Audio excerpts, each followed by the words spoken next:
নমস্কার বন্ধুরা, আপনারা দেখছেন ASM Bangla online YouTube channel. কর্মসূচি লোকসভা নির্বাচনের বিষয় একটি রাখা হয়েছে, সেটা হচ্ছে যেসব শিক্ষক কর্মচারীরা এই নির্বাচনের কাজে যান, আমরা অতীতের অভিজ্ঞতায় দেখেছি যে তাদের উপরে নানাভাবে রাজনৈতিক দলগুলো নানা রকমভাবে তাদের হেনস্থা করে, তাদের অত্যাচার করে এবং পাশাপাশি মানুষ সঠিকভাবে তার ভোটটা সংবিধান অনুযায়ী তার পছন্দ মতো জায়গায় দিতে পারেন না। এটা বিগত যে সময় আমরা পঞ্চায়েত ভোটের সময় আমরা দেখেছি যে তখনও সংগ্রামী যৌথ মঞ্চ একটি অগ্রণী ভূমিকা নিয়েছিল এবং সংগ্রামী যৌথ মঞ্চ সেই সময় সুপ্রিম কোর্টের মামলা করে রাজ্যে কেন্দ্রীয় বাহিনী আনাতে বাধ্য করেছিল, যদিও সেই কেন্দ্রীয় বাহিনীকে ইচ্ছাকৃতভাবে ব্যবহার করা হয়নি এবং ভোট যথেচ্ছভাবে সন্ত্রাস, লুটপাট, গণনার সময় বাক্স বদল করে দেওয়া এইসব অভিযোগ এসেছে এবং সেই নিয়ে বর্তমানে হাইকোর্টেও চলছে মামলা। হাইকোর্টের বিচারপতিরা বিভিন্ন ভিডিও বা এদের ডেকেও পাঠাচ্ছেন। সেই জায়গা থেকে এইবারে লোকসভা ভোটের সময় আমরা নির্বাচন কমিশনকে আগে থেকেই আমরা অবহিত করেছি যাতে এই ধরনের ঘটনা ঘটতে না পারে এবং তার জন্য নির্বাচন কমিশনকে আমরা বলেছি যে আমরা যেভাবে এই পঞ্চায়েত ভোটের সময় কন্ট্রোল রুম খুলেছিলাম সেইভাবে আমরা আবার এখানে কন্ট্রোল রুম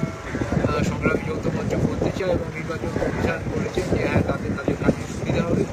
এবং সেই জায়গা থেকে আগামী যে লোকসভা নির্বাচন আছে সেখানে কর্মচারী যারা ভোটকর্মী হিসেবে কাজ করবেন তারা যাতে ব্যক্তিগত নিরাপত্তা কোনোভাবে তাদের নষ্ট না হয়, তারা যাতে নির্বিঘ্নে ভোট করাতে পারেন এবং গণনার সময়ও যাতে তাদের উপরে কোনো রকম আক্রমণ না হয়, সেই বিষয়টার জন্য সংগ্রামী যৌথ মঞ্চ কন্ট্রোল করবে এবং সেইটাকে কার্যকর করবে এবং পাশাপাশি যে দাবিগুলো নিয়ে আমাদের আন্দোলন চলছে সেই দাবি নিয়েও চলবে। যেরকম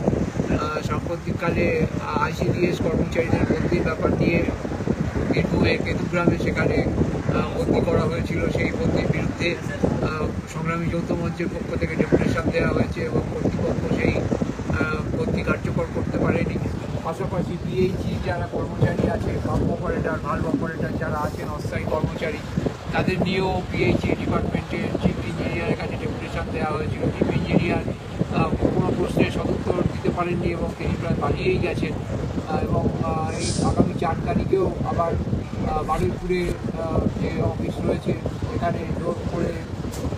সাধারণ মানুষের জমি নিয়ে নেওয়া হয়েছে দানপত্র করে, কিন্তু তাদের পাম্প অপারেটর হিসেবে চাকরি দেওয়া হচ্ছে না। এসব বিষয় নিয়ে ডেপুটেশন হবে। এই কাজগুলো সংগ্রামী যৌথ মঞ্চ যে অন্তর্ভুক্ত কর্মচারীদের নিয়মিতকরণের যে দাবিতে যে লড়াই